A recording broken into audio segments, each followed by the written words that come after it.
Jay. We are back with the Back to the Future podcast. Today I've taken Abraham Darby to the future this week. Welcome, Abraham Darby. Now, Darby, can you explain to the listeners how you helped advancing in the Industrial Revolution? Thank you for bringing me here to the future. No problem.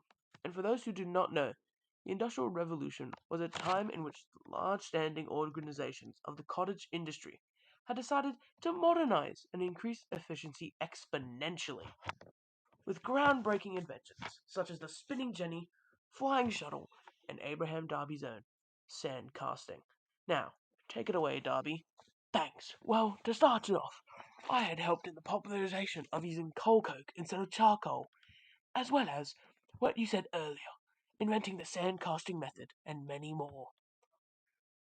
So, Darby, how did your many inventions and findings help advance the Industrial Revolution? Well, you see, sand casting helped great reducing of making ironware, as we did not need to use bronze to make the casting structures anymore. And this helped let the lower ends of the wealth spectrum gain access to the purchase of these goods, so that more people can find talents in themselves to help others. Wow, Darby, that seems interesting.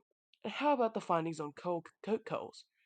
Ah, you see, charcoal was very limited at the time. Many forests were being harvested, and we were running out of nearby forests as well.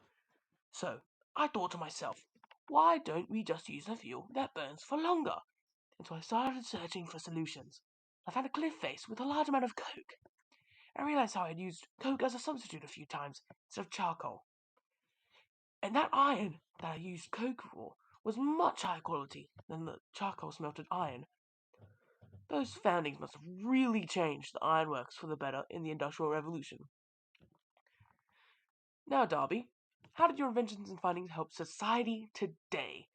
Well, the Bristol Brass Works had been established in 1640, the infant years of the Industrial Revolution, and until 1840, which is incredibly impressive if you ask me.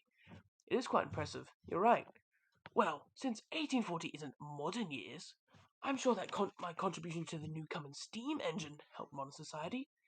I never even knew you make parts for that steam engine. Well, I helped make some of the rods to exhaust some of the steam, but many people never knew about the steam engine design. And that's because the famous inventor, James Watt, saw the flaws in the design and tried to perfect the steam engine, which in the law of association, technically, I helped James Watt perfect the steam engine, which surely helped today's discoveries. Well, Darby, I never knew how many different projects you helped in with the Industrial Revolution. But I'm afraid that is the cut-off time for today's episode.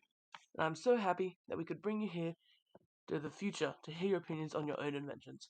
Thank you so much, and I've loved that you've given me the opportunity to be here.